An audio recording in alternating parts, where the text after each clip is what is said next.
Welcome to The Blast Zone, the podcast where we dig up the bombs that shook Hollywood and try to find out why they went up in flames. This week, give the goddamn nunchucks a rest already. This is Domino.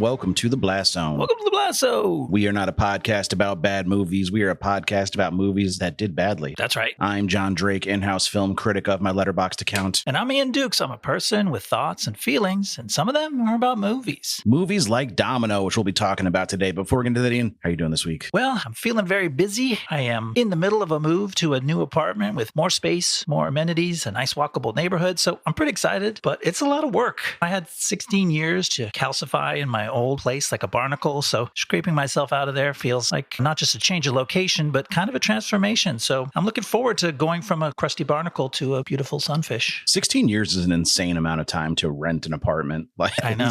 I don't think I've ever known anyone who stayed in a rented place that long. And I knew people who had rent control in New York. Yeah. You're definitely an anomaly, but I'm excited. You've got a bigger space. You could stretch out more now. When you do your zoo bear walks, you'll have more area, more enrichment in your enclosure. At least twice the pacing distance for my insane circular walks, but also a neighborhood that I can actually go out and walk around in and see what it's like out there with the air and the sky and the grass. You picked a weird time to go outside. I know. A lot of wildfires, poor air quality, and I think there's an El Nino of some sorts. That's true. It's so freaking hot right now. I think the El Nino, the effects of that will happen this winter, but in the meantime, it's just a hot ass summer. And I came home from going to Starbucks this morning at 8:30. I was walking back to my place and it was already too hot to be walking. Yeah, actually, recently, not as recently as I would have hoped, it's been a minute since we got to sit down and record with each other. But for my birthday, my wife surprised me with a trip. I might have talked about this during the last episode that I didn't know where we were going. Do tell. We ended up going to Savannah, Georgia. Wow. And it was a heat wave for Savannah, Georgia, which is unlike any other heat wave I've ever experienced. Oh, Lordy. It felt like 110 degrees most days. That's great for when you're walking around eating nachos and drinking beer. All your clothes sticking directly to your body is what you really want in that scenario. But it was a wonderful trip. She also told me it was just the two of us. And then 4 of my dearest friends surprised me there. Wow. Yeah, 2 of them, Matt and Alana, arrived on the first day, and we were leaving a brewery. I was holding the door for 2 strangers, looking down at the floor because I don't like making eye contact. And it was Matt and Alana, and I had the strangest thought for a second, like, whoa, they decided to come to Savannah? Like, what a coincidence. And then, of course, that was a foolish thought, and my wife had arranged this. And then the next day, my friend Craig and his wife Lori also arrived and surprised me at breakfast. So it was a wonderful vacation. That is amazing. You got a good wife there and some great friends. That sounds like an amazing birthday weekend. Yeah, I'm going through all the different places we got nachos for Nacho Business, my Instagram and TikTok series where I review nachos. So it gave me a lot of content. Wow, that's a bonus on top. And you got to eat the nachos and drink the beer. So that's amazing. Really momentous trip. The trip of a lifetime, I've been fond of saying since it happened. And if anything tops that, I'll be pleasantly surprised. That is so cool. I'm so happy for you. Speaking of being so happy,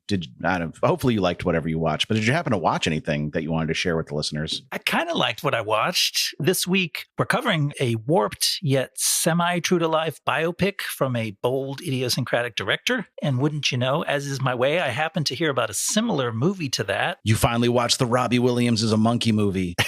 No, you know what? I watched half of that. But no, this week I went down to Nicaragua and I dug up 1987's Walker. Walker was a colossal bomb, not nearly as famous as Heaven's Gate, but kind of similar in that it's a historic epic that also has strong political overtones. And also because it basically bounced its director out of Hollywood, Alex Cox. To give you another analogy, Walker's kind of like Sorcerer meets Megalopolis. It is a tense and violent adventure in Latin America that spirals into madness with a generous helping of Greek theatricality thrown into it. It's this visually sumptuous movie, so it looks like a high-budget production. It's got like authentic-looking sets and costumes and locations. So at first you turn it on, you're like, oh, this is like a serious historical drama, but it's actually fucking bonkers. Alex Cox, the director, has this huge chip on his shoulder. He's trying to drive home a message that colonialism sucks. And it's really fun how hard he hammers that point. There's some heavy-handed analogies between the 1850s and the 1980s. And a lot of the charm of the movie is thanks to Ed Harris as the titular hero, Walker, who turns out to actually be the villain when you realize what a madman he is. So if you're in the mood for some funky Coppola-style vibes, a hint of Apocalypse Now and a splash of Megalopolis, you might want to check out Walker. Really interesting. I was just going through Cox's filmography. Repo Man and Sid and Nancy, I mean, those are two classics that I'm familiar with. I'd always assumed Sid and Nancy was a hit, and that was a bomb as well. So we've got a choice of Alex Cox movies if we want to cover anything from him. Yeah, he had such a good reputation from those first two, and then Walker kind of trashed him. So now, this is just looking at his filmography, but I think there's another wrinkle to this story. He worked after Walker pretty steadily, not nearly as prolific as he was before Walker, but then he was the writer and director of Fear and Loathing in Las Vegas, and he got fired from that movie and replaced by Terry Gilliam. So I wonder if he was maybe just a tough dude to work with, and that was really what sunk his career. I'm of the opinion that you can get away with a lot in Hollywood if you're just a good hang, if you know how to talk to people, and especially the higher ups. Maybe he just wasn't that guy.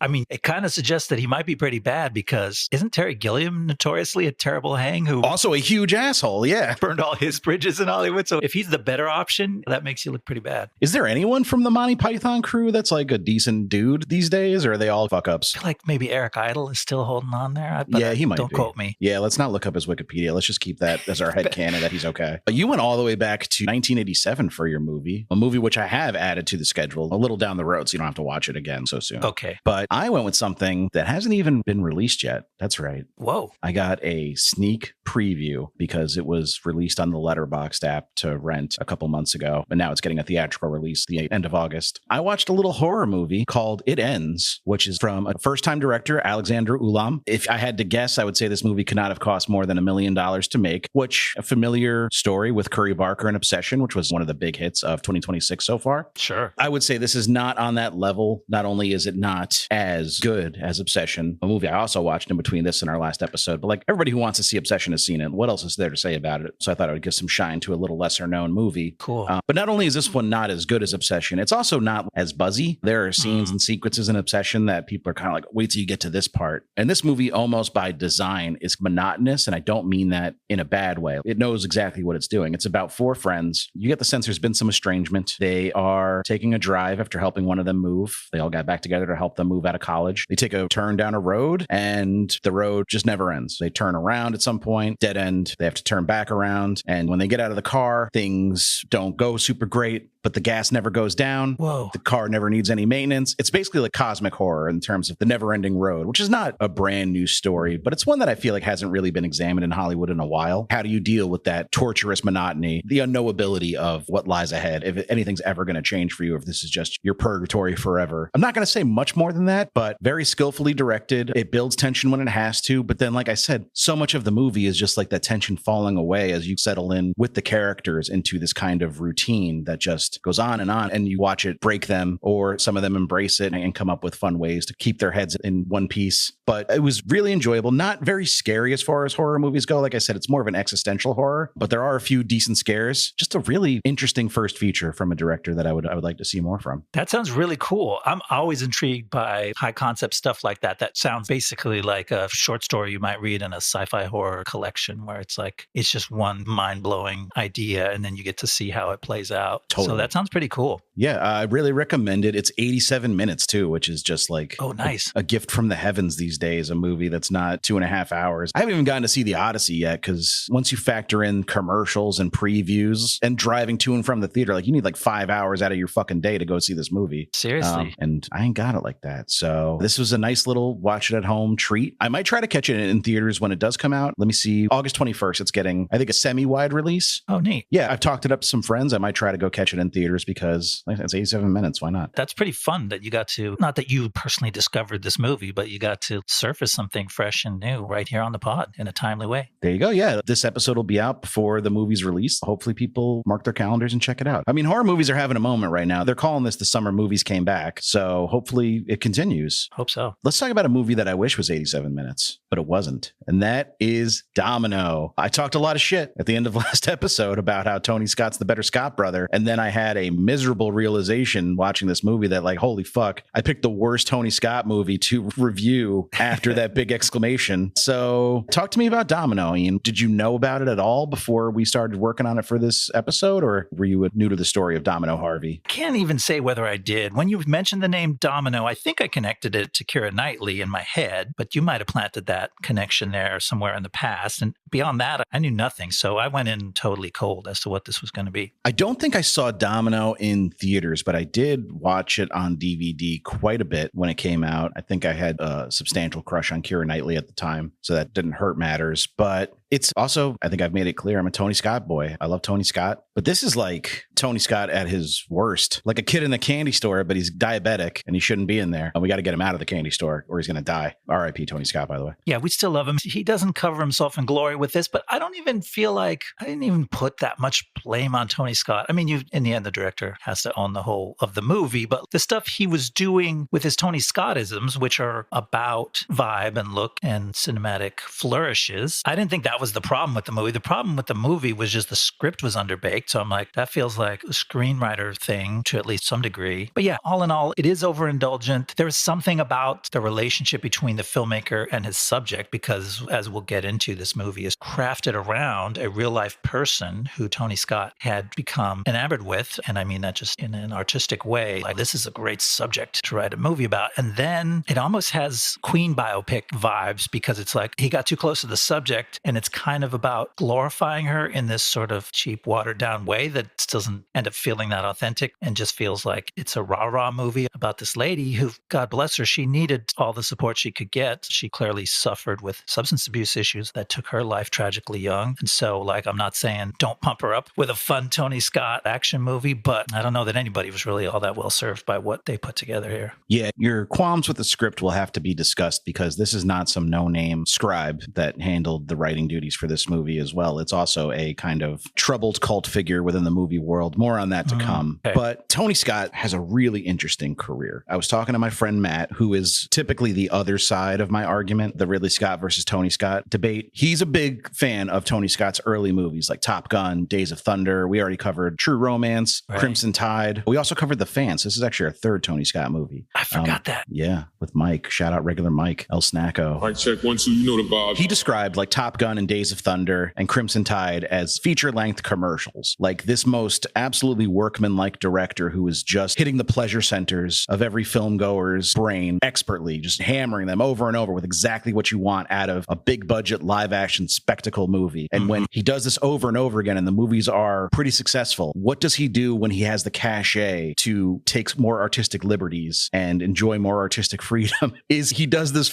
super weird movie, Man on Fire. I thought Man on Fire was a huge hit. It was a marginal hit. And even Enemy of the State, the Will Smith movie, which I think is one of his stronger movies, you're starting to see kind of the bones of what would become Domino in that, with his idiosyncratic camera bleeds and lens flares and different speed shuttering that he's using to get these wacky effects and colors in his movies. And then Domino is just like the culmination of all this, and he could not have applied it to a less worthy subject. This script makes no fucking sense and it sucks terribly.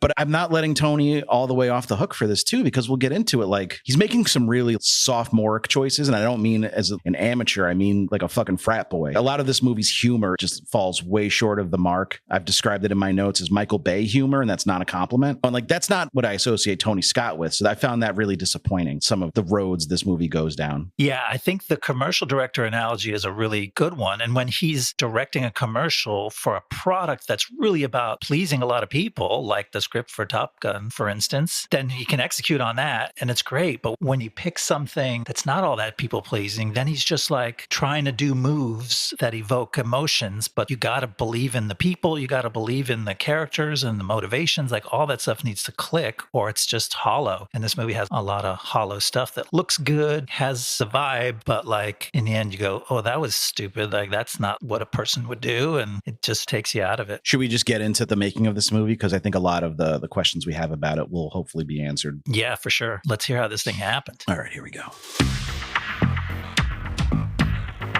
Pat Garrett, Bob Burton, Dog the Bounty hunting has always felt like a uniquely American enterprise, combining citizen vigilantism and capitalism to develop an industry based mostly on America's determination to lock up a wide swath of its populace. Which is why English Nepo baby Domino Harvey, daughter of acclaimed actor Lawrence Harvey and fashion model Pauline Stone, captured the imagination of so many with her story. And so few with her movie. Raised in London by her mother after her father's sudden death when she was just 4 years old, Harvey was expelled from several boarding schools before dropping out of high school entirely to focus on modeling. Interesting. Finding modeling boring, she pursued a career in a field dominated by listless rich kids, DJing. Sounds like her career was spinning in place. Harvey would DJ at several clubs around London, but took time off to join a kibbutz, a sort of socialist agricultural community based in Israel. Following her time in Israel, the then 19-year-old relocated to Los Angeles, where her mother had been living for some years. Harvey worked as a DJ again in LA, and also worked as a volunteer firefighter. She would then train to be an EMT before applying for and being rejected by the Los Angeles Fire Department. Unsure of what to do next, Harvey enrolled in and completed a bail recovery agent training course run by legendary bail bondsman Silas King III, and became one of the few active female bounty hunters in the country. And one of the many inactive DJs. When the Daily Mail published a story about the then 23-year-old in 1993, it caught the attention of business manager Neville Shulman, who forwarded the article to his client, film director Tony Scott. Scott was immediately intrigued and tracked Harvey to her mother's house in Beverly Hills, where she had been living in an apartment above the garage. He proposed a film based on Harvey's life, and she sold the rights to her story for $360,000. Scott had several interviews with Harvey to find out more about the profession of bounty hunting, also interviewing Ed Martinez and Choco, her frequent collaborators on hunts, and Silas King III, who ran the agency that employed Harvey. Scott even accompanied the crew on some outings to get a first-hand idea of what went into hunting fugitives. And then he took all that great information and he threw it in the trash. The first attempt to write a screenplay about the life of Domino Harvey was undertaken by Steve Baranczyk in 1997, but was rejected by Scott. Roger Avery then took a crack at it, but Scott was still unhappy, dismissing both efforts as conventional biopics, which he was not interested in. Years passed before Scott found his scribe, somebody he could truly trust, to not do anything conventional or even decipherable. Donnie Darko and Southland Tales writer-director Richard Kelly. Kelly was sent the transcripts of Harvey's interviews with Scott, but opted not to read the earlier rejected scripts lest he be influenced by them. 20th Century Fox had a first refusal deal on the project, and they decided to pass on it.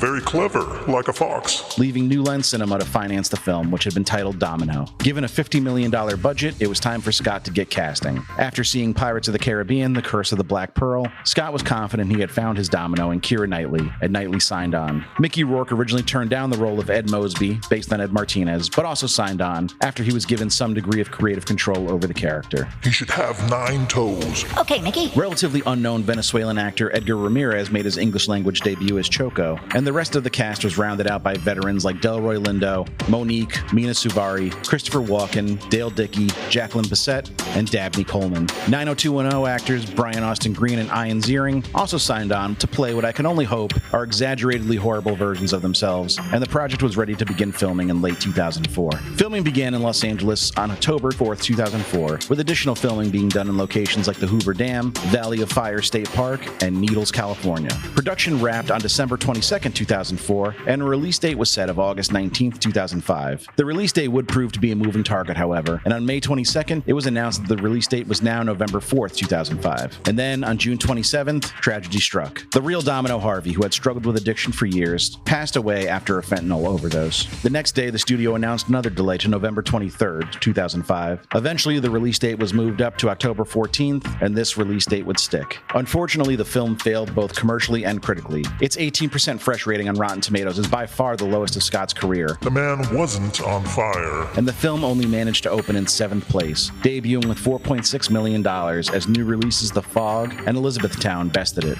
Domino dropped 51% in its second week, falling to 11th place with $2.2 million, and by week 3, it was barely being screened in 500 theaters. You had to send somebody to track it down. It would leave theaters with a worldwide gross of just $23.5 million, losing the studio just about all the money they'd put into it. Like many of Scott's films that failed to find success initially, it has gone on to develop somewhat of a cult following and has undergone a minor critical reevaluation in recent years, though for the life of me, I can't really understand why. Yeah, probably doesn't deserve too much reevaluation. There is an interesting story here. Just the fact that bounty hunting is such a macho profession and this kind of wafy English rich kid decided to dive into it. Let's say it feels like a job that people get into out of necessity a lot of times. And that was certainly not her situation. So there is something interesting to examine there. Yes, I would agree. You can totally see why somebody in Hollywood, in this case it was Tony Scott, would hear the story and go, oh my God, this is a really interesting person, full of ironies and contradictions and contrasts. But this is just my guess. You describe how deeply involved he was in going to her, meeting her, saying, I've got to make your life into a movie, and getting that done from start to finish. That my feeling is like he must have gotten too close, because what's interesting about this person who was born into privilege, had a normal human type of loss in her childhood of her father, and had reasons to be someone who was unhappy and struggled to find their path in life. But the way the movie just goes, oh, there's nothing to explore there. It's just badass. So we're just going to show her being badass, right? And we're not going to have her fight with her demons, only in a badass way where she just remembers a coin flipping and goes, heads you live, tails you die, because that's like a cool thing an action hero would say. There's no actual struggle in this woman who's supposed to be at the heart of the story. And I feel that's because Tony Scott must have not been comfortable with exposing her in a vulnerable way on screen. You get the sense he was like almost nervous to sit next to her at the premiere if he put anything about her real internal life in this movie. And so he just didn't. And tragically, she wasn't there anyway. But the movie even says out loud, my goldfish died. That was a really important moment for me as a person. It showed me to not like, it's just the most surface level observations about how a trauma affects a person. Right. And it's also hard to take it seriously when it is a famously short-lived creature like a goldfish.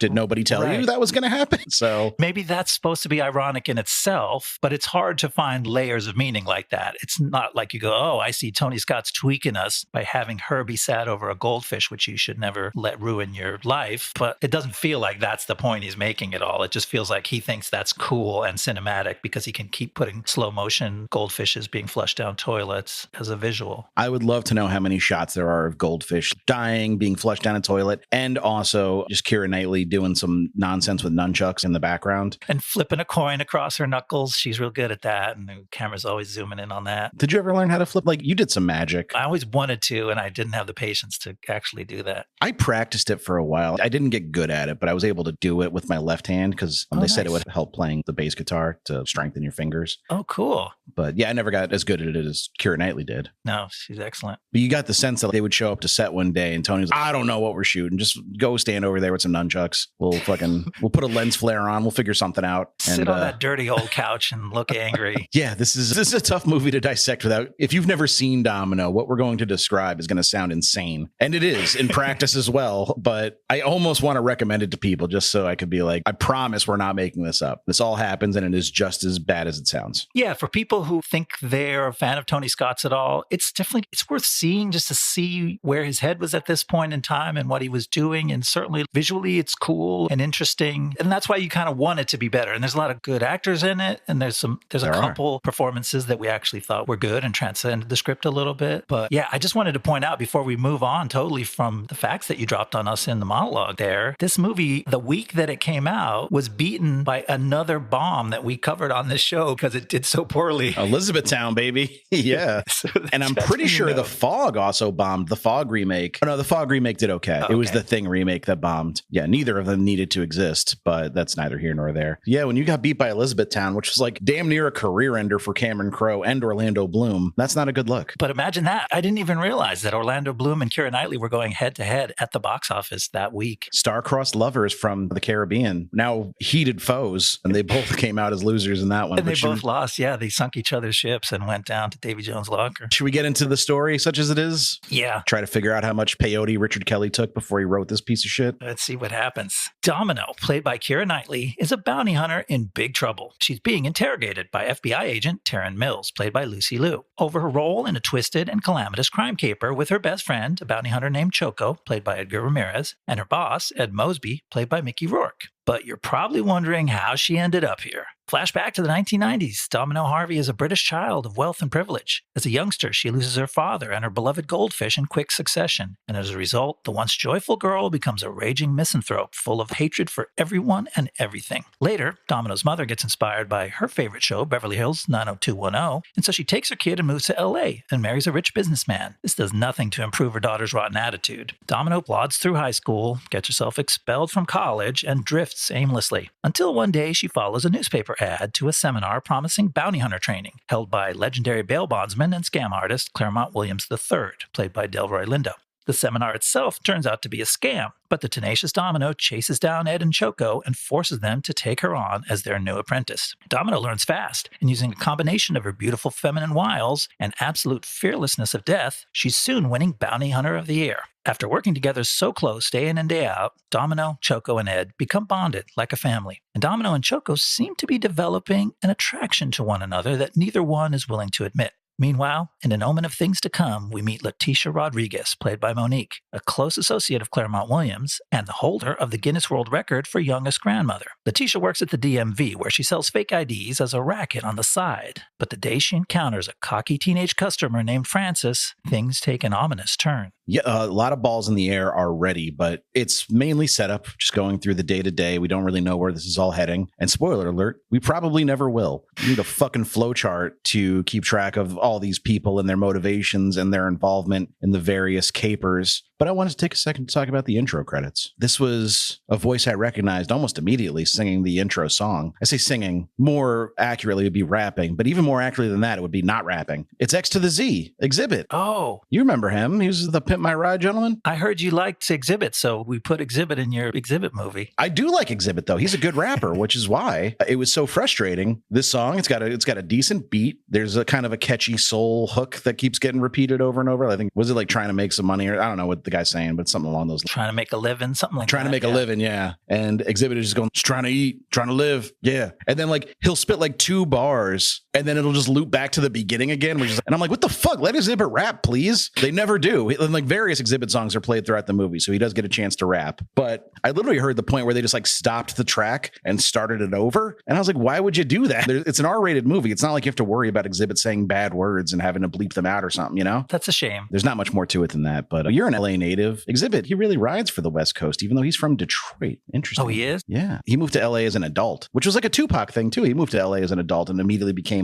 like an LA big time booster. Yeah. I feel like that's LA in a nutshell. We get a lot of people moving here and then they're like, I've never living anywhere else. Too good to go back. Feels a little misleading though, to be like West Coast. So you're from literally the middle of the country, Exhibit, but that's neither here nor there. Let's get into the cast, primarily the bounty hunting trio, starting with Keira Knightley. What's your take on Keira Knightley? I like her. I rediscovered her recently. She was in that Netflix limited series. Black Doves, the spy one. Yeah, I liked her. And then seeing that, I was like, oh, I didn't realize I kind of like Keira Knightley as a performer, because I feel like, I don't know, I saw several of the Pirates movies, but I feel like I wasn't thinking of her performance as something in that. I think she's quite capable, but this is a tough role. So there's a lot for her to chew on, but there's not a lot to make really feel real or hit you in the feelings. Yeah, there wasn't a lot of room for other performances to breathe in the Pirates franchise, considering Johnny Depp is just chewing the scenery to absolute splinters. And she'd had some big-ish roles before this. Bend It Like Beckham was considered her breakout. She also had Love Actually. Weird story with Love Actually. She was like 18 when she made that, and she was supposed to be, isn't she like in love with, what's homie's name from that older gentleman? Colin Firth. Andrew Lincoln. Yeah, who was who was like in his 30s at the time. So it was just weird. But neither here nor there. And then I remember really liking her in King Arthur. Stay tuned for that one.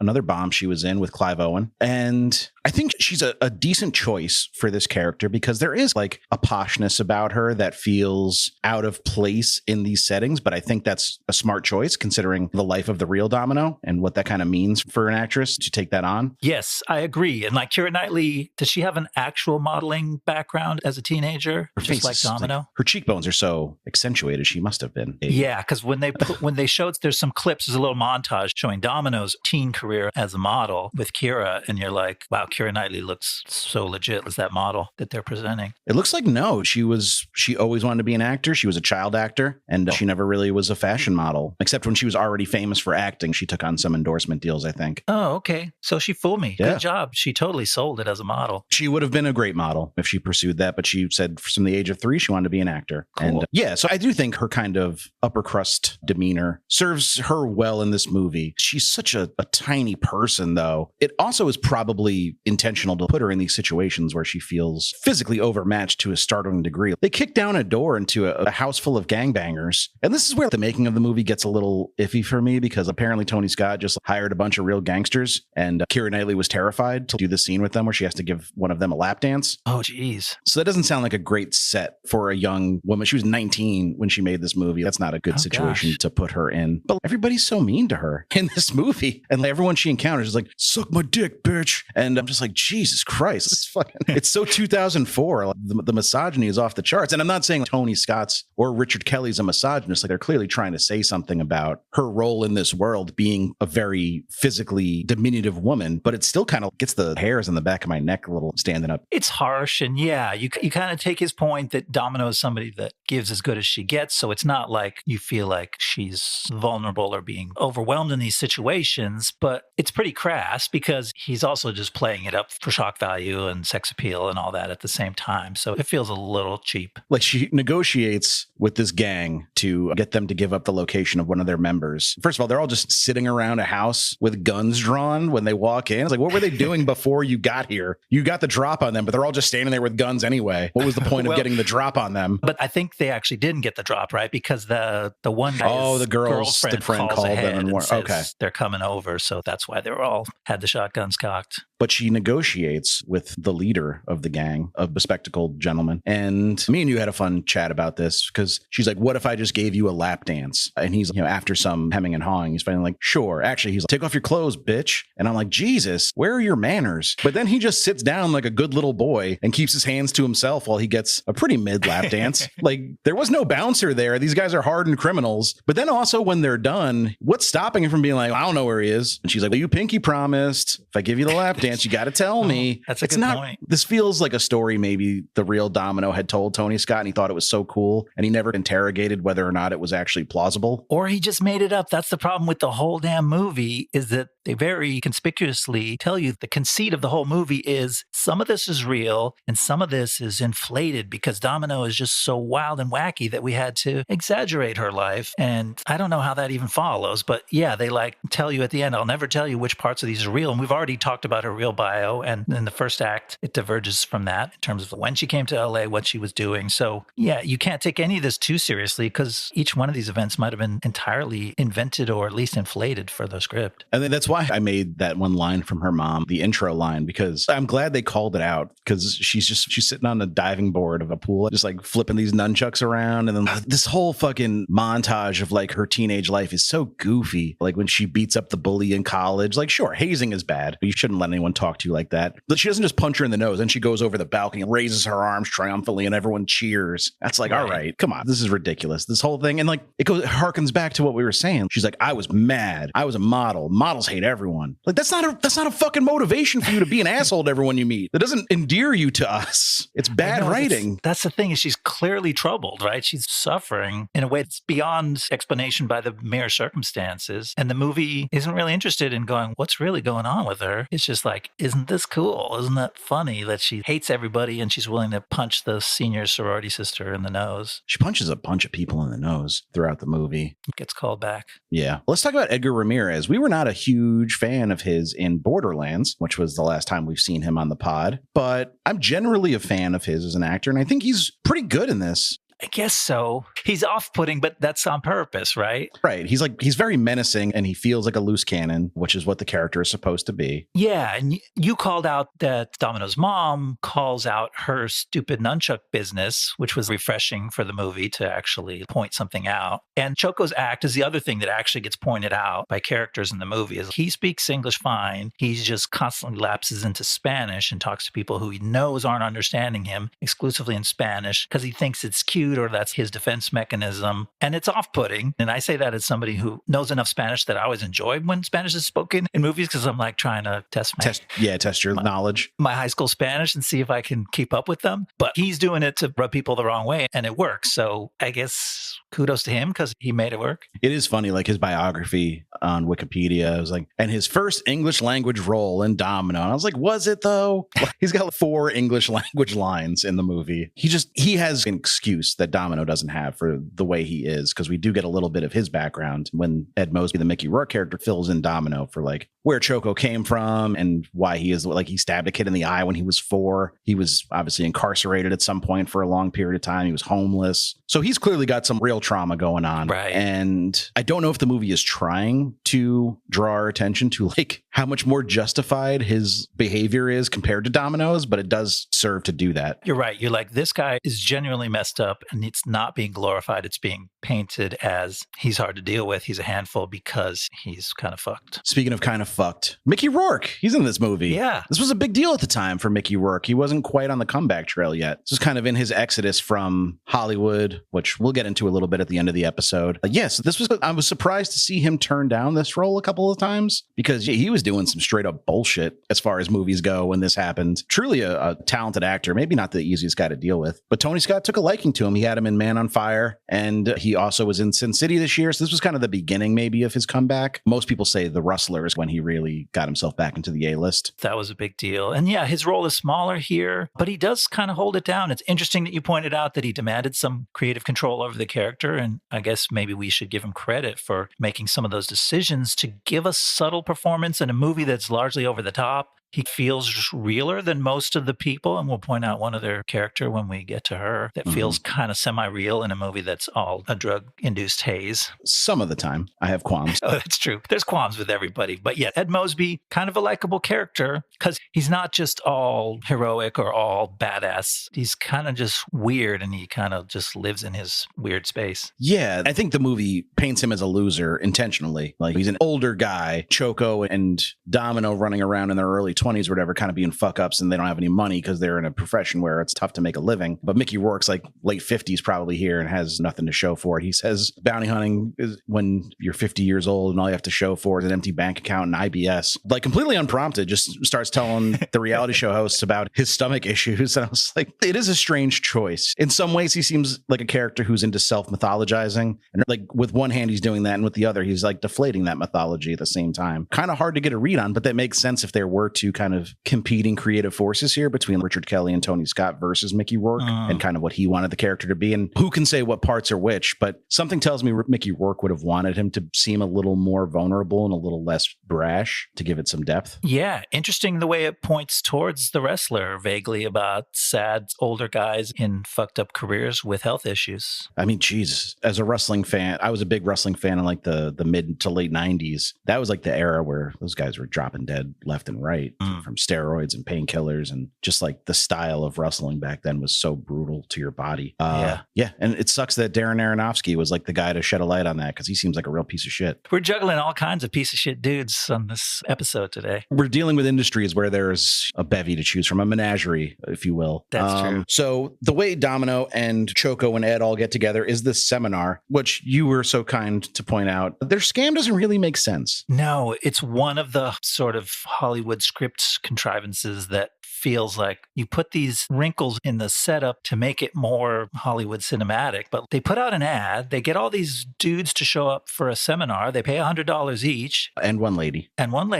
At the very last minute, surprise, final guest strolls into the room, but they've rented out the space. They're actually prepared to conduct a class. They have materials. Yeah. Yes. They teach they all show their faces. They all sit there in front of the class. They show their faces. Claremont teaches the first segment and then goes, okay, take 5. We're going to do a little bathroom break and come back. And then we're going to get into the meat of the learning how to be a bounty hunter. And then they meet back down the lobby. They're like, okay, let's divvy up the money and split out of here. And it's like, why not just teach the rest of the class? It was like another hour or two of your life. Yeah, how long could it have taken? So instead, you're going to make like, if you figure they've been running this scam in multiple cities and states throughout the Western United States, you're just making lifelong enemies of a bunch of dudes that probably have gun permits because they want to be bounty hunters and are like probably prone to violence because they want to be bounty hunters. It doesn't seem like a good long-term strategy. No. Just teach the fucking class. You're not promising them a job or anything. You're just telling them how it works. It's weird. So it's like that's in there just to show that they're sneaky and they're underhanded. And then in the specific details gets even weirder because the three of them get together, they split up the money, and two of them, Ed and Claremont, stroll out of the front door of the building. You could see that some of the students are out there taking a smoke break and they kind of like wave at them as they go. But Choco, the least visible of the guys, for some reason can't just walk out like his buddies. So he goes into the men's bathroom, opens up a window which sets off a fire alarm, and just very painfully and awkwardly crawls through this window. It's like, what are you doing? If you can't walk out the front, just walk out the back door or something. What are you doing going through alarmed windows? And why can't he walk out the front? The guys just told everyone to take a break. I'm going to get a fucking sandwich, or however you say that in Spanish. Exactly. Yeah, just another thing that Tony Scott was like, this is going to be cool as fuck. Yeah. Let's do this. And then didn't stop to think, does this make any sense? And we know these guys do underhanded shit. The movie makes it very clear in other ways throughout. So just felt like we needed an excuse for Domino to do something unhinged and something that would impress these guys, which is like throw a switchblade through their front windshield. Yeah, it's a great excuse for Domino to make a big entrance, right? They're trying to sneak out, and she's the only one of this big class of wannabe bounty hunter dudes who's actually smart enough to catch on and brash enough to step in front of their car and throw a throwing knife through the windshield to stop them and demand to be taken along on the ride. So it's like it's a good movie moment. It's not really set up where it totally makes sense. Yeah. Something else that doesn't totally make sense. Let's talk about Tony Scott's style in this movie. We already kind of touched on it, but I think you made a really good point here about like, even if you buy in to what he's doing with this very over the top style, he's applying it to scenes where it really doesn't fit or feel necessary at all. Yeah, dude is on a fucking roll, man. I was down for it. I accepted it. I knew what I was going to get in terms of this movie is going to assault your eyeballs with every camera technique. And you got to give the guy credit. I think he and his DP pioneered a lot of these techniques. It was like hand-cranked cameras and cross-processed film and all this stuff. So it looks insane. And I was like, oh, cool. I'm down for that. I don't mind a movie that's going to tweak my eyeballs the whole time. But even where he applies it, one of the most intense scenes is a childhood memory flashback of Domino, where she's like, yeah, then I got sent to boarding school with some nuns. And that scene, for some reason, has so many intense colors and it's cutting rapidly. And it has these bright white strobe effects in the middle of it. For a scene where she's not doing anything wacky, she's walking through the halls of a Catholic boarding school. It's more insane than the most violent scene in Man on Fire in terms of like how hyped up it is visually. It would feel over the top for like a nightclub shootout. It's just like a child walking into school. It's wild. So this is another point that kind of made me reckon with my argument that Tony Scott is the better Scott brother. And I think I've had to amend my stance to say that he is the more interesting Scott brother. He has no movie that is as good as Ridley Scott's best movie. You could argue though that their bad movies are equally bad. Ridley Scott's got some fucking stinkers too. True. You have to acknowledge that. But I think Tony Scott is the director, where if you take almost any movie he didn't direct and say, what if Tony Scott directed it? That movie changes more than it would if you applied that logic to any other director. Do you know what I mean? Yeah, that's very fair. That's an excellent observation. Like, what if Tony Scott directed Collateral? It would be a completely different movie than the one Michael Mann made. But if Ridley Scott directed Collateral, it would probably feel like the Collateral we got, just with a few differences, I'm sure. But Tony Scott movies are just so completely his that when it works, it feels so singular. Yeah, that's why I say if you like that about Tony Scott, it's worth seeing what he was doing in this movie. And we watched this little mini documentary that was like an EPK or something that might have been on a DVD release. Remember we used to get stuff like that, like special features and behind the scenes featurettes about movies? What a time to be alive. I miss that stuff. Fortunately, some of it's on YouTube. You can watch this and you hear the DP and some of the producers and the writer and Tony himself just talking about the headspace they were in. And they were just all about trying every crazy camera technique they could think of. And it's a lot. Technically, it's an impressive achievement. And so it's kind of fun. I was down for that part of it. Yeah, clearly a very technically gifted filmmaker and really proficient. He didn't lean on his cinematographer. He didn't go to his cinematographer and be like, make it look fucking crazy. He had these specific methods that he liked them to use. He knew the minutia of it. He wasn't just a guy that was like, make my vision happen. He got very down and dirty and hands-on, which is impressive. It's good stuff. All right, we ready to get into Act 2? Yeah, let's hear where this story goes next. All right. The story of a brash, beautiful bounty hunter named Domino gets around LA, and it attracts the attention of reality TV producer Mark Heiss, played by Christopher Walken. So they meet, and Domino agrees to star in a reality show as long as her colleagues Choco, Ed, and their Afghani driver Alf get equal coverage. As the TV show gets rolling in a pair of matching Winnebagos, Domino groans when she finds out the celebrity show hosts are none other than former 90210 co-stars Brian Austin Green and Ian Ziering, who pronounces his name wrong. At the same time, the feds are on to Letitia's fake ID business, but they're actually more interested in asking her about the young guy Francis who she sold to. She tells them Francis and his 3 friends were planning an armored car heist, and just that morning an armored car was robbed of $10 million in mafia money while on a run for Drake Bishop, the owner of the Stratosphere Casino in Vegas. In a suspicious coincidence, the owner of the armored car service that got robbed is Claremont Williams. Claremont tells Drake Bishop he's identified the 4 guys who did it, and he'll bring them in for a $300,000 finder's fee, which conveniently is the exact amount Letitia needs to pay for a life-saving surgery for her granddaughter, who perhaps might also be Claremont's granddaughter. So Domino and friends, followed by the TV crew, go and round up Francis, his brother, and the 2 other fake ID buyers, and hand them over to some casino henchmen, who apparently haven't yet figured out that Francis is the son of their boss's big mob associate, Anthony Segluti. At this point, Domino realizes that something is fishy, and despite being a nihilist who hates everyone and everything in the world, she's thrown into a total existential crisis over the idea she might have just stepped out of the strict bounds of the law and done something unethical. Now, the only hope for Domino and friends is to retrieve the money and try to patch things over with Bishop and the mob, plus destroy all the reality show footage to cover their tracks. Alf blows up the TV crew's RV, and Domino's team heads off to snag Claremont's armored car driver, Locust Fender, who has stashed the $10 million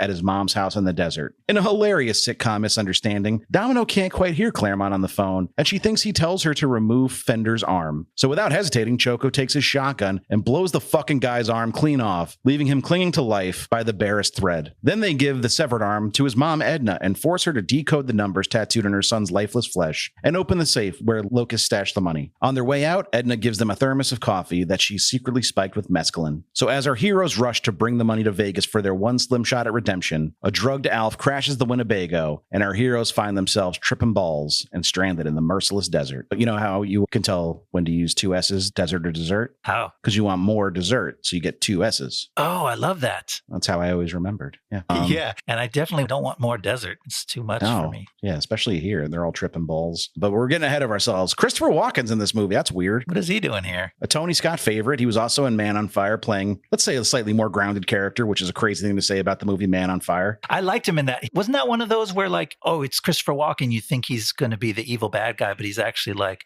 the really down-to-earth friend? I mean, like, he definitely murdered some civilians in like Laos at some point. But yeah, aside from that, he's like a pretty decent dude. Yeah, I remember that. Here he is playing a caricature of a reality TV producer. They changed the font, and his assistant is weirdly played by Mina Suvari. And like, I thought 2005 Mina Suvari was kind of above that role. She's barely in the movie. Strange, but wonder what she's up to. I haven't really seen her in much lately. It's weird in this small role to see a face that is as familiar as Mina Suvari's face, but that's kind of true about Christopher Walken. Yeah, not a big part of the movie, really. And he's working hard. God bless him. He's trying to squeeze comedy out of his role, which forces him to be manic and zany and yell at people, but they didn't give him good lines. So instead of being a boss that yells at people to do stuff, he has to repeat these lines that are sort of helpless. They changed the font. They changed the font. But he's not yelling at people to like, put this back, do things my way. He's just freaking out about stuff that happened as if he can't do anything about it. I don't know. Maybe that's a small distinction there, but it left his character feeling totally ineffectual. So not even empowered, just kind of, I don't know, trying to clown from the sidelines, but kind of failing, sadly. It feels like the reality TV angle of this movie is from an entirely different universe and also completely unnecessary. Yeah. You can essentially eliminate it without anything being lost. I don't know if the real Domino was actually a reality TV star. I don't very much care. You've already admitted you're taking great liberties with her story. Just fucking cut this whole plot. It means nothing. Richard Kelly and Tony Scott got it in their head that they wanted to make some kind of grand message about the evils of reality TV.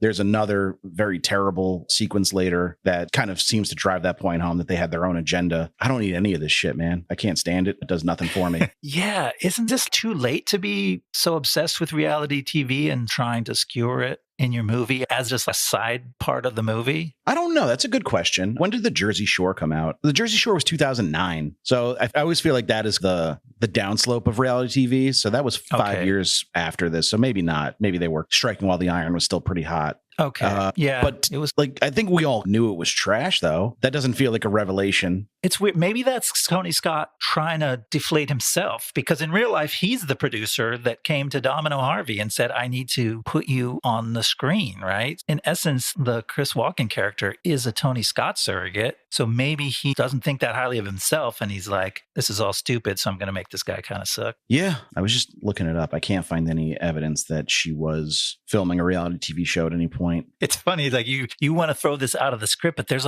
already nothing in the script that matters. You could throw everything out. Like it's entirely a construct to concoct an action movie plot, but none of it's very meaningful, sadly. Yeah, what the fuck does any of this have? What the fuck does Monique spending 8 minutes of this movie's runtime arguing about what somebody who's half black and half Latina should be called? Who cares? We should point out that is happening on the Jerry Springer show with the actual Jerry Springer. Jerry Springer himself signed up for this. And it's also unclear what Letitia's goal is there. He's like, so you want these race types to be recognized by the U.S. government? And she's like, yes. And I was like, to what end? For what? I don't get it. Yeah, it doesn't make sense. It's not a real goal. It's somebody doing a bit, but you go, okay, I think a lot of people probably went on Jerry Springer with a half-baked bit that they were going to do to try to stoke outrage and give an excuse for audience members to yell back at them. So it kind of makes sense as something that would happen on reality TV. But why is she doing it? It doesn't make sense why it's happening in this movie, because it gives you a long introduction to this character where she does not come across well. The whole thing is very cringy. But then you find out, okay, but I'm glad they're introducing her in a deep way, because it turns out she's the only character with an empathetic arc to her. She's got a somewhat righteous reason, for doing the things she's doing. Yeah, she's got a real story, which is really weird, but... And also kind of half-baked and floats in and out of the movie as it pleases. Right, because she's not Domino, and it's the Domino movie. So it's a really weird way to structure your story. So we meet her at the DMV. She's giving a pretty grounded performance in this scene. She's doing something illegal. We don't know why she's doing it yet, but like when this little fucking shit for brains Francis is like, bitch, I can make your job disappear. There's real kind of pathos in her eyes. You feel for her, like she's in a bad spot. Like, I don't know if she was really understood at this time to be like such a powerful dramatic actor, because I think Precious was the turning point for that arc of her career where people are like, holy shit, she is a powerhouse. But like half of her performance in this movie is very soulful and very understated and vulnerable. So why the fuck is she standing on the Jerry Springer show screaming about how she's Black Tina? And what does that do for you? And she never brings any of this up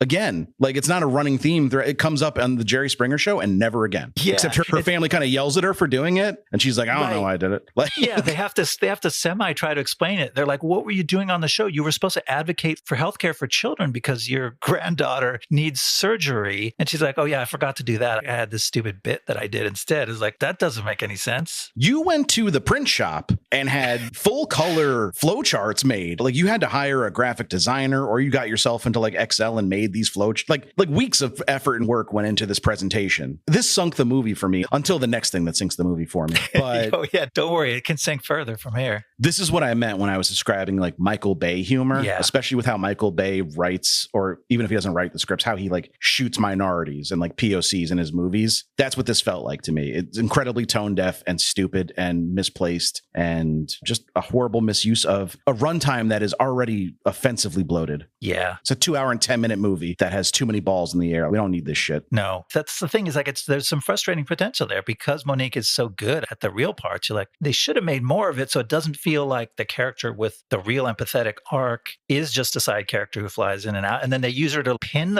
the whole problem on in a way that doesn't make sense later when they blame her for fucking up the whole heist, which wasn't even her thing in the first place. There's a lot of loose ends in this script that just do not really work. The only explanation I can possibly come up with for this is she had already done a decent amount of, she was in Baby Boy, which Baby Boy's got some funny parts, but it's primarily a drama. But like, she was a stand-up comedian primarily when this movie came out, and maybe she advocated to have her character do something that was like an extended weird stand-up bit to reinforce to the audience that like, hey, I'm also funny. Okay. But whatever the motive, that I am just trying to find any explanation for this whole subplot. I don't know, man. This fucking sucks. Yeah, it makes sense though. I see what you like. If you're casting somebody who's known as a comic in your movie, you got to give them that scene because it feels like you're paying off for the audience that came to see them based on knowing them from that other venue. Instead, you give all the jokes to Christopher Walken. The jokes just repeated repeated lines. And it also serves as the reason she gets fired from the DMV. But in that same breath, her boss is like, oh yeah, first of all, he says you have 2 weeks to clean out your desk. Who gives 2 weeks notice when they fire somebody? No, that doesn't work. And then, especially it's something where you're fucking with people's like IDs and car. If you had a vendetta out against somebody, you could cancel his whole family's car registrations, but neither here nor there. But then in the same breath, he's like, by the way, the FBI is here to talk to you. Like that could have been your reason for firing her, is that the FBI is investigating her for something she's been doing at work. So you didn't need this reasoning at all. And then we get introduced to 2 more new characters, FBI agents. I don't even know if they have names. I'm calling them Baldy and Frosted Tips. Okay. So like we've got 2 new FBI agents. We get 2 crime bosses in this fucking section of the movie as well. Both the crime bosses have like henchmen that we have to remember who they are and who they work for as well. Some of them get names, some of them just get lines. And then what do we do here when they're leaving the motel? I'm sorry, you got me all worked up. Domino is literally screaming at Alf and Ed and Choco. It's like, we gotta go here and we gotta get the money. If we get the money and we destroy the tapes, they'll never be able to, we're in the clear. All right, let's go. Like the plot has gotten so convoluted. You need your main character to stand in the street and scream what's going on, like expository dialogue at the rest of the characers. Because like even they forgot. She had to yell out the explanation, which was helpful at that point, to be honest. I needed it, but then it gets more complicated from there. And that explanation doesn't hold up anymore because it's like there's new twists. It's way too twisty for its own good. It tries to be a heist movie in the middle with shaky understanding of what's really going on and who's with who. And it thinks it's going to keep your interest by just moving fast and showing you a bunch of details about how the crimes went down and who was where, but none of it seems to mean anything. And then they do one of the things that I found highly unforgivable is in this movie. This is, the main thing. Where this movie where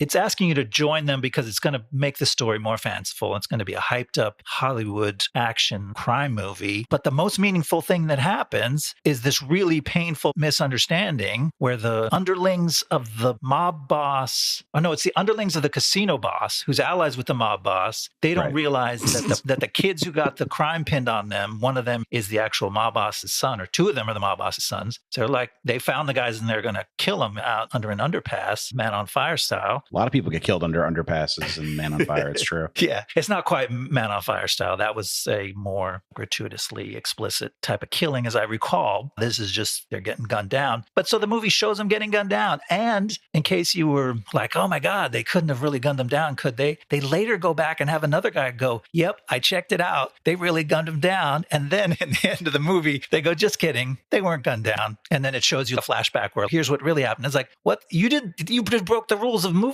It's not that kind of movie where things happen and then get back. It didn't really happen. Yeah, it's not funny games. Like that is breaking the laws of a heist movie, of a movie. Like you can't just lie. That's not how it works. And they lied to take away the painful human consequence of this whole caper. But like, why? That just walks back some of the drama. I can think of one painful human consequence of this caper. Fucking guy gets his arm blown off. Oh my God, we got to get into that too. Everything happens in this middle of the movie that really tweaked us. This is the moment where I found these characters not only irredeemably evil, but irredeemably stupid for a lot of reasons. So there's a dicey connection. The movie also plays with reality a little bit here because we hear Claremont say, remove the right arm a few times, not even from Domino's point of view. The camera's on Claremont and he says, remove the right arm. But then it goes back to him again and we hear him say, remove the shirt so you can see the right. They're not fucking children. They know if you want to get the coat off his arm, you have to take his shirt off, dumbass. So now there's a misunderstanding and they blow the fucking dude's arm off with a shotgun at point blank range. To what? Why didn't you just bring him inside with you if you knew the combo was on his arm? Or read it and write it down on a piece of paper. There's so many ways to not have to go, I thought I heard him say remove the arm. So go ahead and blow his arm off with a shotgun because I can't think of why we would do that, but we have to. And it's like Claremont, maybe there's a movie where there's a scary boss that when he says jump, you just jump, right? You're like, we can't question him, but Claremont is not that guy at all. He doesn't exert. No, they're going to barbecues at his house and making fun of his mistresses being ugly. Like they're clearly have a repartee with this guy. And it's like, none of it even makes sense. It's not clear whether she heard him when he said the part that there's a tattoo on his arm that has the combination to the safe. If she heard that, The rest of it is impossibly stupid why she wouldn't just read the code off his arm. She did, because they throw the arm at Edna and say the code's on that arm. You know? But maybe they could have figured that out later. But if they knew that then... I think Locus in his agony was like, the code, it's on my arm. No, they must have known before then. But if they knew, then they're stupid for taking a shotgun to the arm, because they could have blown apart the code and never gotten it back, right? They didn't even look to see where the code was. They said it's on his upper arm, and here he is pointing a shotgun and shredding the man's flesh. They could have just lost the code irredeemably. Well, it turns out it wouldn't have fucking mattered if they did, because when they get into Edna's trailer, the $10 million is just kept in a fucking refrigerator secured with a singular master lock padlock. It's so stupid. If you can blow an arm off, you could blow that fucking padlock off. Exactly. That's the final blow that just rubs it in your face how dumb it is. They didn't even leave a little nub to tourniquet. They blew his arm off at the shoulder. He would be dead within minutes from blood loss. The fact that Domino was so freaked out over having unethically handed these kids over to these casino strongmen because something bad could happen to someone that they didn't deserve. And then she's like, oh, but my life includes just shooting people's arms off and then throwing them into their mom's house. And like mocking her with it. Yeah. And leaving him there like, well, I hope your son survives the fact that we blew his fucking shoulder off. Of course, no one can survive that in real life, not for more than a few moments before you bleed out. So it's just unreal and offensive and dumb in so many ways. It's really hard to stay with the movie. I was hoping they all died by the end of this fucking... I hated all these characters by this point. And they did it in front of a bunch of witnesses. It's just the dumbest fucking contrivance. Yeah, they do that in front of the 90210 guys. Because the story's short on actual action. That's why we have to pretend to shoot these guys under an overpass. It's why we have to blow this guy's arm off for some reason that doesn't really make any sense at all. Because not a lot actually happens. Right. This movie's so poorly... I know I'm just listing things I fucking hate, but there's a scene where they're showing Dabney Coleman's character, Bishop, the footage, and he's like, that's Jackie Onassis. By God, that's Hillary Clinton. They're the fucking first ladies. I was like, are we supposed to... Is that a known band of bandits? No, you just put it together that they're dressed like the first ladies. Like, so fucking what? Why is this a line in the movie? It's another thing that doesn't really connect to it. The only reason that the crew is masked up, apart from the cinematic quality of heist crews in rubber masks, is that so we don't know the difference between whether it's really Francis and friends or whether it's really Letitia and friends. It's just a mechanical reason for the movie. And then they're, trying to make more out of it. He says it like it's like an epiphany. He suddenly had a realization, like it's the first ladies. What does that mean for you, sir? And you could do funny mask bits. Like, was it Baby Driver where he's like, what are these masks? He's like, Mike Myers. And like I said, Michael Myers. This is a Michael Myers mask and it's Austin Powers. Like that's a funny bit, but there's no like second level to this. I hate this movie so much. You're talking me into some real bad feelings about it. I felt like it washed over me a little bit, but yeah, if you slow down, it can be offensive how it's just a bunch of movie ideas in search of a story. Are you ready to take us through these movie ideas in search of a story for the final act? Yeah, let's hope there's not too much left. Here we go. So maybe the desert isn't quite so merciless after all. With their inhibitions lowered by the mescaline, Domino and Choco finally admit their feelings and consummate their romance. Suddenly, out of the shimmering sands, there appears a Deus Ex Cadillac. A mysterious wanderer, played by Tom Waits, drives up, and he offers our heroes a very specific prophecy for their redemption and also a ride into Las Vegas. Once in town, they prepare for the fateful meeting with Drake Bishop at the top of the Stratosphere Hotel. Domino and crew have brought the duffel bags of cash and are negotiating the exchange with Bishop when Alf reveals he has a secret that takes everyone by surprise. Alf secretly shipped all the stolen money off to help the children of his native war-torn Afghanistan. Then he filled the duffel bags with explosives instead. And now he reveals that he's holding the detonator. At this point, the mob boss, Sigliuti, shows up and he shoots Bishop for killing his son, even though we find out that Bishop's men actually spared Francis's life. A massive firefight ensues. Choco and Ed are mortally wounded, and Alf manages to delay just long enough to allow Domino to escape before setting off his bombs and blowing the entire top off the stratosphere. In the end, Domino has tragically lost the only people she ever cared for. But at least a little good has been done, as Domino was able to give Letitia the money for the operation that saves her granddaughter's life. Whew. There's a lot. We could really abridge our discussion of this act if we wanted to by just being like, I don't fucking know, man. A bunch of shit happens. A bunch of fucking nonsense goes down. You can't care very much. And so you're like, I'm getting lost, but okay, just keep going. There's guns, there's bombs. Okay. One thing I think that is worth discussing that we haven't really talked about is the framing device of this movie, which is that Domino is being interviewed by a criminal psychologist for the FBI, I believe is her job title, Lucy Liu. Kind of a big name for this role as well. People really wanted to be in this movie for some reason. But another one of them. What are we supposed to glean from this conversation that they have? Like, Lucy Liu's kind of giving it to Domino and kind of making her feel like a shitty person, what she is, because like you've had a life of privilege and you're just doing this to get back at your mom who's disappointed in you. And then Domino starts like trying to fight back with her own psychoanalysis of Lucy Liu's character, but like she fails at it all. It's what's going on here? What were you able to discern the movie's trying to tell us with this whole relationship? Again, I think it's a framing device that they thought was a clever Hollywood framing device, which I get it. It puts her in jeopardy at the beginning. It gives her a chance to retell the whole story, and you don't know if she's going to come out as the bad guy or the hero. But it's another case where it's just actors playing these roles where they get to be snarky with each other, and they're both really good. So it's fun to see them on screen for a minute, but you get tired of it because it's like, it kind of tells you that Domino's freedom is at stake. What she says in this interview will determine whether she walks free or goes to prison for life. And so it feels like there's supposed to be this jeopardy, but you actually never feel like that's the case. Maybe because you can't pay even enough attention after trying to figure out what's going on in the actual plot. It's also truly a hat on a hat situation because the movie also has a running voiceover from Domino. So that's the framing device where we learn about Domino's motivations and her understanding of the events that have occurred. So then she tells the audience that directly and then also tells Lucy Liu that. It's just too much. You don't do both. You pick one. I know. I think they tried to get away with people not noticing, but some of the narration sounds like it's her telling Lucy Liu, here's what happened. This was what happened next. But then she goes, I bet you're wondering how I ended up here. That's not something you say to the FBI. That's something you say to the audience when you're doing the voiceover. They know why you ended up here. Yeah. Like they were the ones who brought you. So they're in the know. I wouldn't worry about their understanding. Yeah. Another badly handled movie thing. We already kind of talked about the double crosses and triple crosses and fake outs and all of this. And my beef with it is I have a lot of issues with it. I got qualms.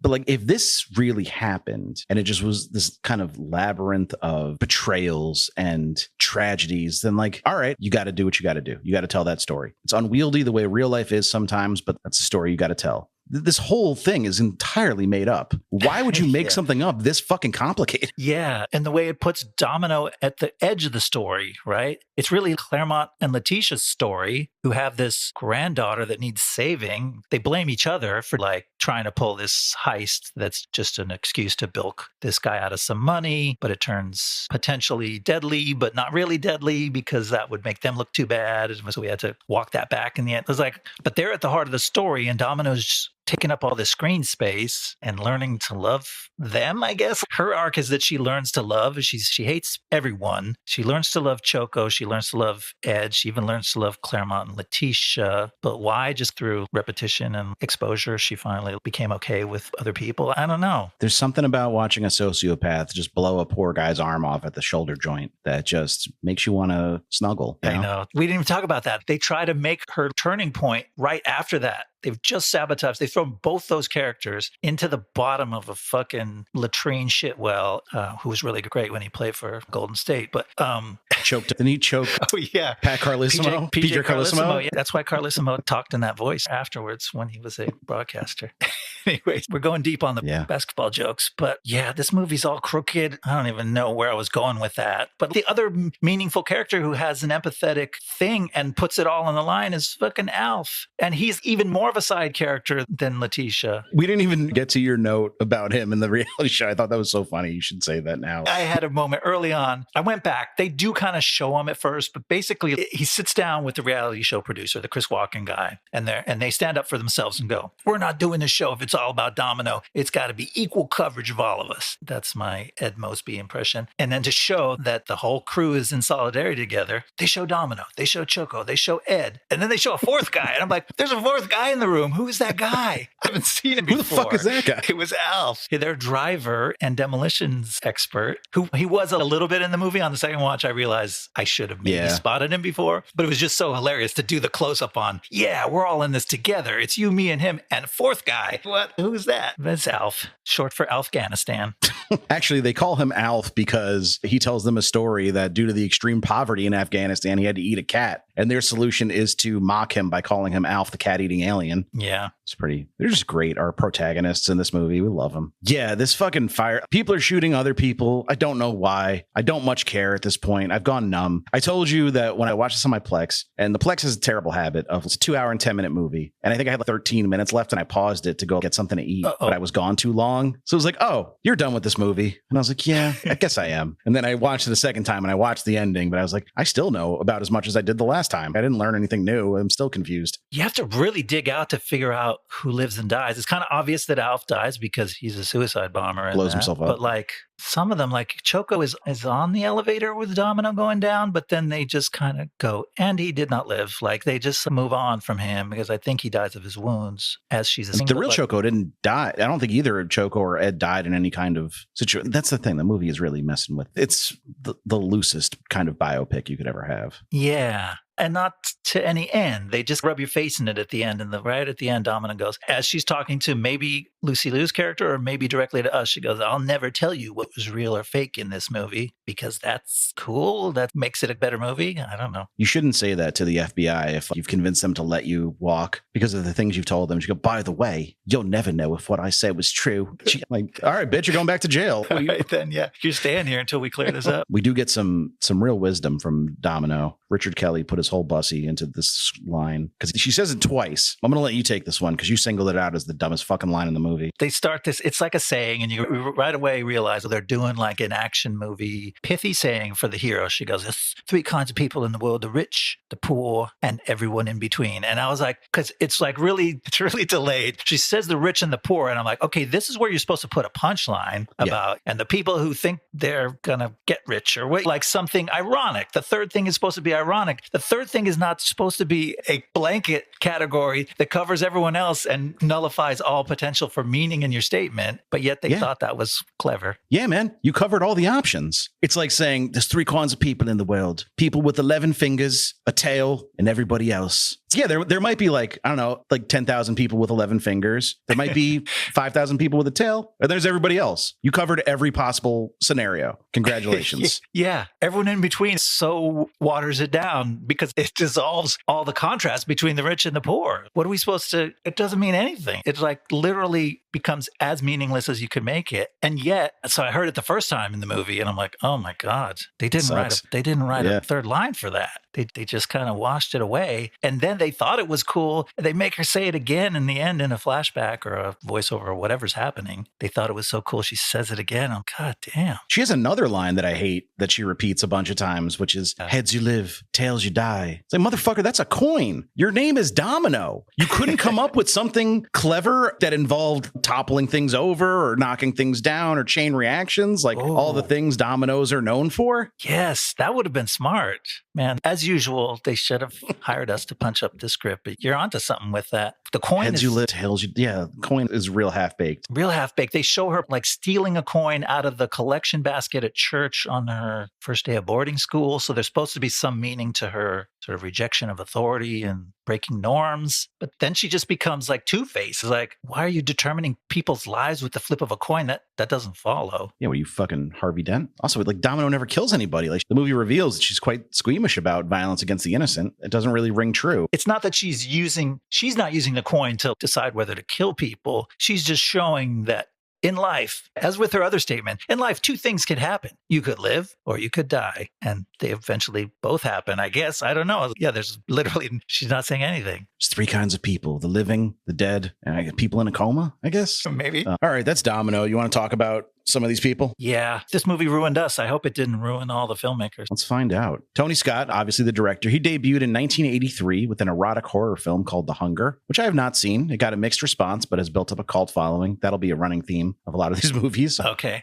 But not the next one, because that was a mega hit right away. 1986's Top Gun, of course, still his best known movie. For sure. And then a year later, he directed Beverly Hills Cop 2, which I didn't realize was a huge hit. It made $300 million on a $27 million budget. Did you see? I don't know if I've ever seen Beverly Hills Cop 2, but I can't picture it. I probably did, but I'd have to go back and see what actually happens in it to remember. The Beverly Hills Cop series kind of blends together for me to some extent. And then 1990, he had 2 movies. He had the erotic thriller Revenge, which flopped, but then he had Days of Thunder, which was a hit, and of course, considered one of Tom Cruise's best performances now. Oh, okay. And then he had his 1991 buddy cop action comedy, The Last Boy Scout, which had a muted response when it was released, but has become a cult classic. I know people love that, and I never watched that one. I watched it a decent amount as a kid. I remember liking it, but I haven't watched it as an adult. I'd be curious to check it out. Yeah, we know how that turns out sometimes.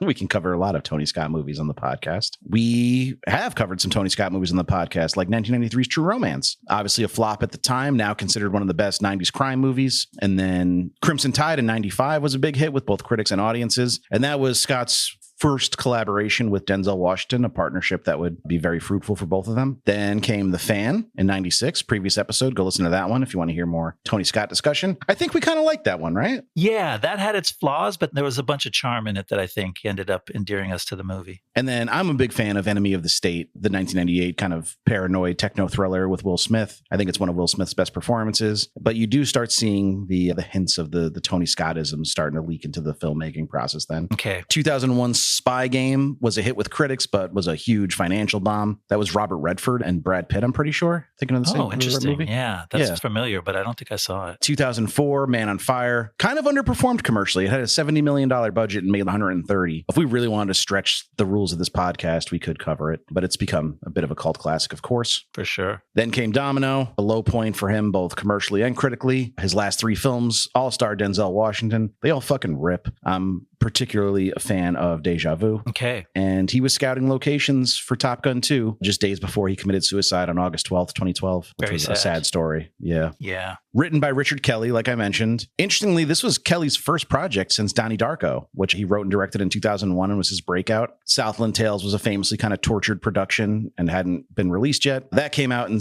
2006. Stay tuned for that because that's a wild ride and a huge commercial failure as well. And then he wrote and directed The Box in 2009, which is a strange movie where a couple is presented with a moral dilemma. If you open a box or press a button in a box, you get $1 million, but somebody somewhere in the world that you don't know will die. Which is a fun premise, very Twilight Zone, but that was a flop, so we can cover that one if we want to as well. And then Richard Kelly hasn't done anything since then. He must be doing like script doctoring or something behind the scenes to live, but he's not released anything that he wrote or directed since 2009. Yeah, that's which is a long time. crazy pants. Yeah, that's almost 20 years now. He's had some false starts. He was working on a Texas-based thriller named Corpus Christi that he was developing around 2011 that never made it to the light of day. And he was making a crime thriller with James Gandolfini called Amicus, which was scrapped after Gandolfini's death. As recently as 2025, Kelly said he has 10 projects in some form of development. If we get just one of them, I'd be impressed. Okay, so I was thinking you were saying that there's nothing to show. I thought he went off the map entirely, but he's still there saying, oh, no, wait, hold on, I'm going to do something. And he just hasn't. Which is weirder than the alternative. Yeah. For 20 years, you've just been working on stuff. Who are you, Francis Ford Coppola? Let's get into Keira Knightley. I believe this is our first time covering her. Won't be our last. She got her start with a decent sized role in The Phantom Menace. Seems like she was cast based entirely on the fact that she kind of looks like Natalie Portman.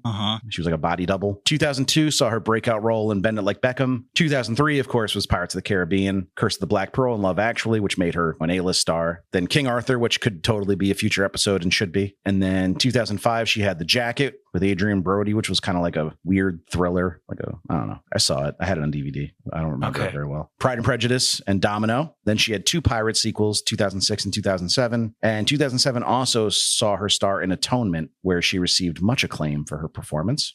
She starred in The Duchess in 2008. 2010 saw her star in one of my favorite movies of all time, Never Let Me Go, which is going to be a future episode.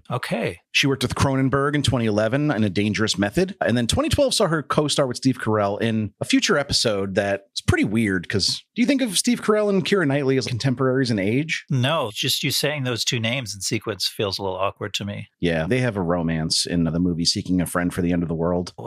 You remember that movie? Yeah, I remember seeing the commercials. Yeah, I never actually saw it, so I can't comment on if it's as weird in practice as it sounds. She was also in Anna Karenina that year. And then she kind of took a little bit of a step back. The 2010 saw her do some spy thrillers, Jack Ryan, Shadow Recruit, Imitation Game, Official Secrets. I don't think she's the star of any of those movies. She's kind of taking on more like supporting roles at that point. Then she did Collateral Beauty, which is a dog shit ass Will Smith movie, and another pirate sequel. Wow. And she's worked more sparingly since COVID. She's only been in 4 movies since 2020. Most recently, The Woman in Cabin 10 in 2025. She also starred in Black Doves, like you mentioned, which was a pretty cool show. Yeah. And she's set to star in a comedy called The Worst with Alicia Vikander. Interesting. Yeah, that should be good. Yeah, I feel like she's got a lot more in her. Her career could still take some interesting turns. Yeah, I think any kind of reduction in her work was probably through choice because she seems like a pretty well-liked actor, very capable actor, can handle different genres. I haven't seen her do a ton of comedy. I guess the Pirates movies are borderline comedies at times, but I'd like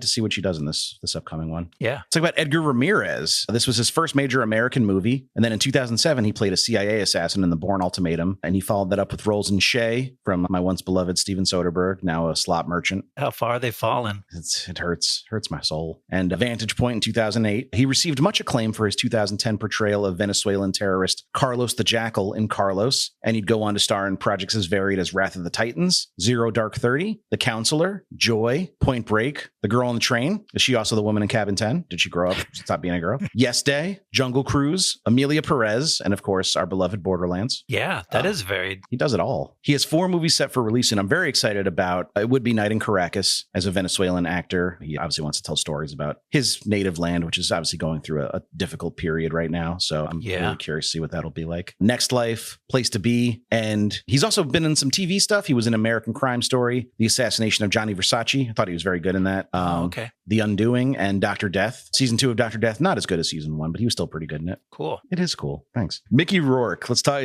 We have to kind of play the hits with Mickey Rourke because he's been in too much shit to fucking talk about. He got his start in 1979. Was a major star in the 80s. Roles in Heaven's Gate, Body Heat, Diner, Rumblefish, The Pope of Greenwich Village, Year of the Dragon, 9.5 Weeks, Angel Heart, and Barfly. A lot of classics in there. Yeah, 2 Cimino movies. A Year of the Dragon was his comeback vehicle, or was meant to be. I think it was also a bomb. He continued to work steadily in the 90s. He had some notable roles in The Rainmaker. Underrated movie. I really like that movie. And Buffalo 66. But they were maybe not as prestigious, not really leading man roles. He's doing his supporting character stuff then. And then he went the direct-to-DVD route mostly in the early 2000s. But a handful of directors like Robert Rodriguez and Tony Scott kept him in theaters with roles in Once Upon a Time in Mexico, Man on Fire, Sin City, and Domino. Of course, we talked about this briefly earlier, but Darren Aronofsky's The Rustler gave his career a huge boost. He had much acclaim for that. And 2 years later, he even joined the MCU as Whiplash in Iron Man 2. Maybe this isn't a good metric to judge movies on, but a lot of the movies he's currently making for the last few years don't have their own Wikipedia pages, which makes me feel like they're probably not the most high-budget, prestigious films. Not really. Tough beat there. So, Ian, I know you remember what we're doing next because we talked about it literally right before this episode. Yes, you gave it away. Seeing as how there's a lot of superhero hubbub going on right now, we thought it would be fun to revisit a kind of recent catastrophe, which is The Eternals. Oh my God, I had no idea. It's a movie that I've started a few times and never actually finished, and now I'll finally have the motivation to do so. Yeah, I like that choice for a lot of reasons. Superhero movies are always popular. That's a very curious story to me. I gotta see what happened. How did that happen? And also, just in the last year, I saw Hamnet, which I thought was a fantastic movie, and that was my real introduction to Chloe Zhao. Chloe Zhao. I'm working backwards through her stuff to then go, okay, what is Eternals about? I'm very curious. Yeah, the making of that will be interesting. You never saw Nomadland? You didn't check that one out? I started it when it was on streaming and it was quiet and slow. And at that point, I didn't have the attention span to stick with it. Sure. Yeah, Eternals will be interesting. And then we'll have to take bets on if we think any of the Eternals characters are going to show up in Doomsday, because it seems like the entire MCU is going to be in that, or have they given up on this franchise entirely? Oh, yeah. We'll have to find out. But yeah, stay tuned for that. Thank you guys so much for listening. Please remember to rate, review, subscribe to the pod. It helps new listeners find us. We appreciate it. We do. You can follow us on Twitter or Blue Sky at BlastZonePod. You can also email us, blastzonepod@gmail.com. If you have any movie suggestions, questions, just want to chat about movies, we love hearing from you. We always do. And we'll see you next time in the Blast Zone. See you next time in the Blast Zone. The Blast Zone.